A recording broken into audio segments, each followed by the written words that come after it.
Two of the best guys in the building ever, period. End of story. With me right now, sports director Matt McCoy, former quarterback Stanley Jackson. How you feeling, Stanley? I'm wonderful. You liking what we're at right now? I mean, there's a little churn about Justin Fields. Didn't come out post-game, didn't come out for the Tuesday media deal. Are they hiding something? What's going on with him? Well, I don't know. Listen, that would be a problem. There's no question about it. Yeah, it would. I think we still would win without him, but you want him on the field. We still would win without him? I see. Absolutely. This is where Stan and I disagree. We still would win without him? I don't think the Chuggers going up to Ann Arbor and winning. That's beautiful.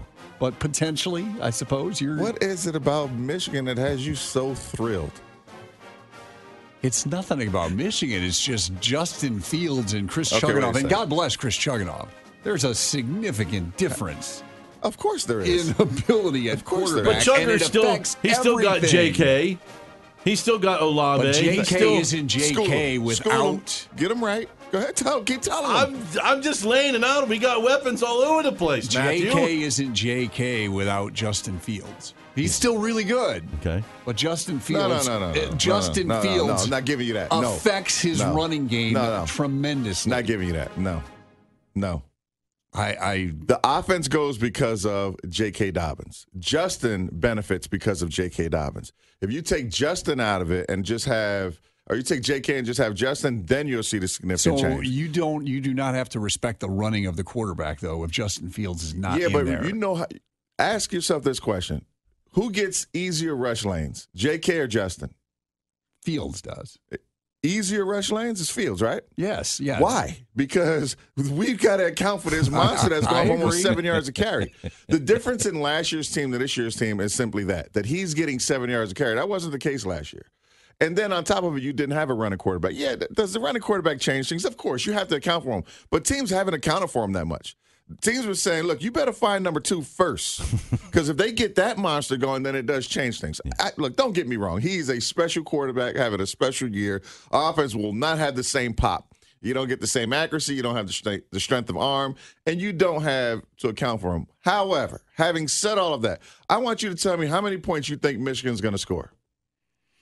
Well, if Ohio State, it depends on if Ohio State is the Ohio State of last week and coughs the ball up. Yeah, but that's uncharacteristic. I would say throw that out the window.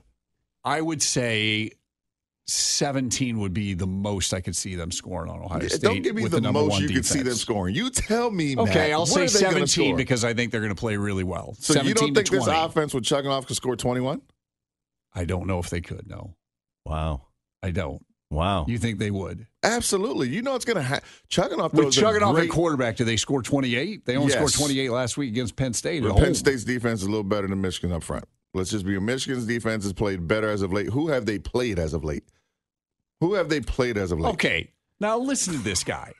For weeks he was telling me that it was a crime that Indiana wasn't ranked. Yeah. So they go to Indiana and beat them 39-14, and now he's saying, who has Michigan played? Who they played?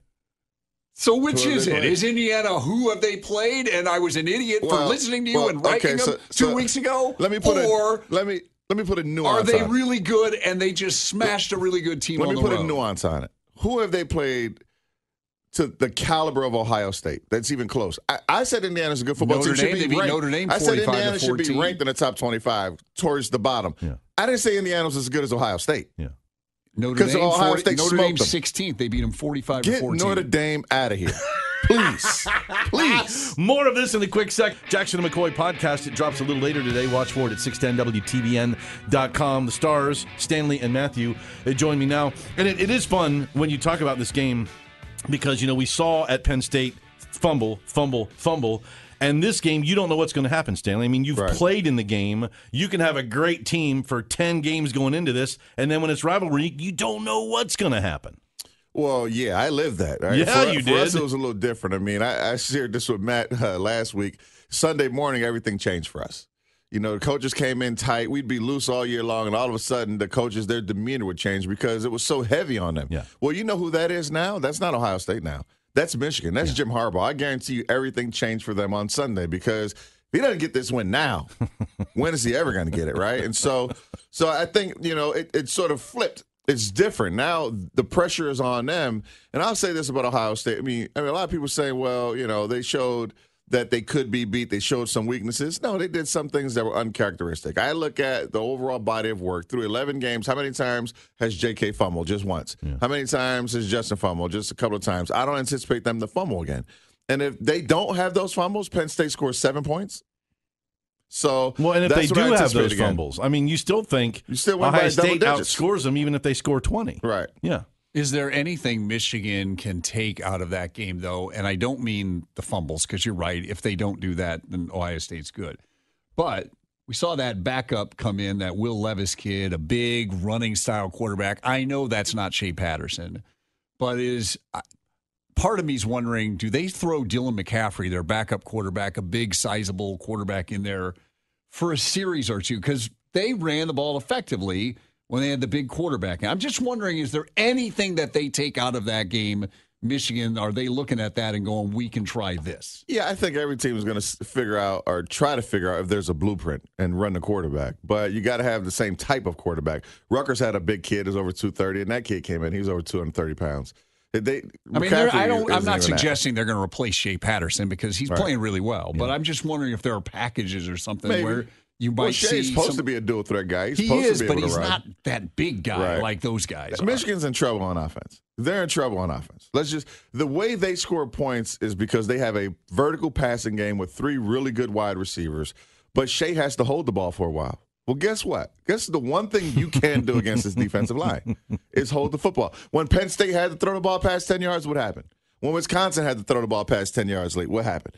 And so any team that has to hold the ball, they have problems. If you can get rid of it quickly, like if you look at the beginning of the Wisconsin game where Jack was able to throw the ball quickly, they had some success. But as the game goes on and you're down and you got to throw the ball and you get off schedule, you've got real problems. Well, Michigan's passing game is always off schedule because they hold it a little long because they like deep routes. They've got a problem. Okay, I know you guys think that I'm like this, negative guy. I'm not. I'm just naturally. I mean, Stan knows me. I'm a naturally protective guy. He's kind of been. Here's what. Let me throw negative. This at you. Negative. As a positive, like why Ohio State should win this football game. If I ask you guys, which team has the better rushing attack? Ohio State. No duh. Right. Not even close. I mean, it's Ohio State.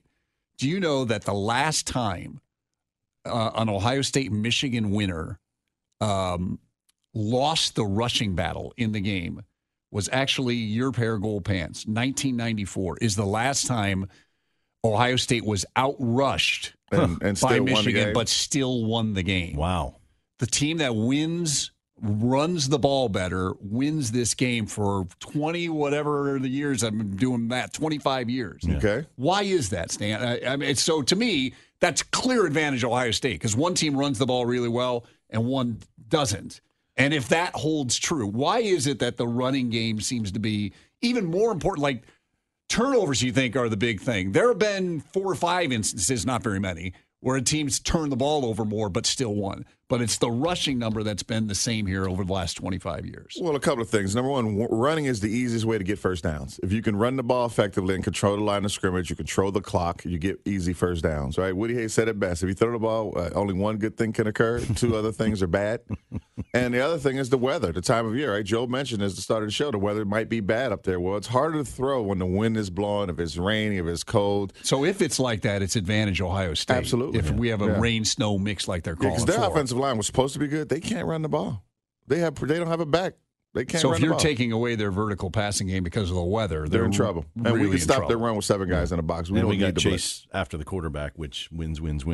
Guys, I can't wait for the podcast. I'm looking forward to it like every week. So get ready. It drops around noon today. Jackson and McCoy, you'll hear it at 610WTVN.com.